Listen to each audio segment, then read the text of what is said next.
शर्मा जी, जितेंद्र शर्मा जी, संजय डावर जी, इस कार्यक्रम के आयोजक श्री यूके भारद्वाज जी, सभी मेरे सामने बैठे हुए वरिष्ठ जन, भाइयों और बहनों, आज कैप्टन शशिकांत शर्मा जी को श्रद्धांजलि अर्पित करने के लिए हम सब लोग एकत्रित हुए हैं और उनके जीवन के विषय में बहुत सारे लोगों ने मेरे से पहले प्रकाश डाला है, अपनी बातें उन्होंने कही हैं और सही बात है। तो उन सब चीज़ों पर मैं दोबारा उन सब बातों पर मैं नहीं जाता, लेकिन जिस तरीके से अभी लोकेश जी ने बताया कि किस परिस्थिति में रहकर वहाँ कम उम्र में जो जवान काम करते हैं, देश की रक्षा करते हैं, भारत माता के मस्तक को ऊंचा करने के लिए अपनी तरफ से प्रयास करते हैं, अपने जीवन को भारत माता के चरणों में फूल की तरह निछावर कर देते हैं बिना किसी अपेक्षा के, बिना किसी एक्सपेक्टेशन के। तो ये बहुत बड़ी बात होती है। और विपिन मलन जी ने भी जैसे कहा कि सभी लोग चाहते हैं कि इस देश पर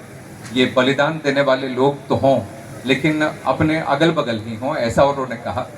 तो ऐसी ही स्थिति रहती है, लेकिन सच में ऐसे जवान जिस नए भारत की वो कल्पना किए हुए होंगे, उस नए भारत को बनाने में हम सब लोगों को कम से कम योगदान ज़रूर करना चाहिए। नए भारत की बात करते हैं तो कई बार ये लगता है कि नया भारत कैसा होगा, तो मैं समझ सकता हूँ। कई जवानों से भी चर्चा होती है और कैप्टन शशिकांत शर्मा जी से कभी मिलने का अवसर तो नहीं था हम लोगों को, लेकिन मैं जानता हूँ, मैं कह सकता हूँ कि उनके मन में भी यही इच्छा होगी कि हमारा भारत, जिसके लिए वो अपना जीवन निछावर करने के लिए तैयार थे, अपने परिवार को छोड़कर वह जीवन भारत माता के लिए बलिदान होने के लिए वो तैयार थे, वह नया भारत देखना चाहते थे। तो जाति से मुक्त भारत, जातिवाद से मुक्त भारत, भ्रष्टाचार से मुक्त भारत, ऐसा गरीबी से मुक्त भारत, ऐसा भारत वह देखना चाहते होंगे।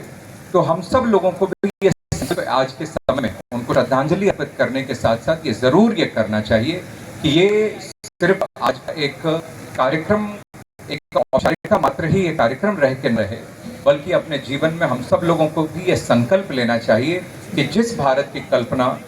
जिस भारत को की सोच उनके मन में रही होगी, उनकी आंखों में रही होगी, उस सपने को साकार करने के लिए, उस सोच को साकार करने के लिए हम सब लोगों को काम करना चाहिए।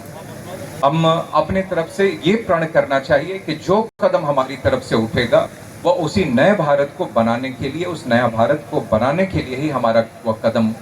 उठेगा। ये हम लोगों को प्रयास करना चाहिए। जो गलत हो वो समाप्त हो, जो सच हो वो स्थापित हो, एस्टैब्लिश हो, ये कोशिश हम लोगों की तरफ से रहेगी। ये प्रण करना चाहिए, तभी यही सही मायने में, सच्चे सेंस में वो कैप्टन शशिकांत शर्मा जी और इस देश पर बलिदान होने वाले उन सभी जवानों के, उन सभी वीरों को सच्ची श्रद्धांजलि यही होगी। तो मैं बस इतना ही आज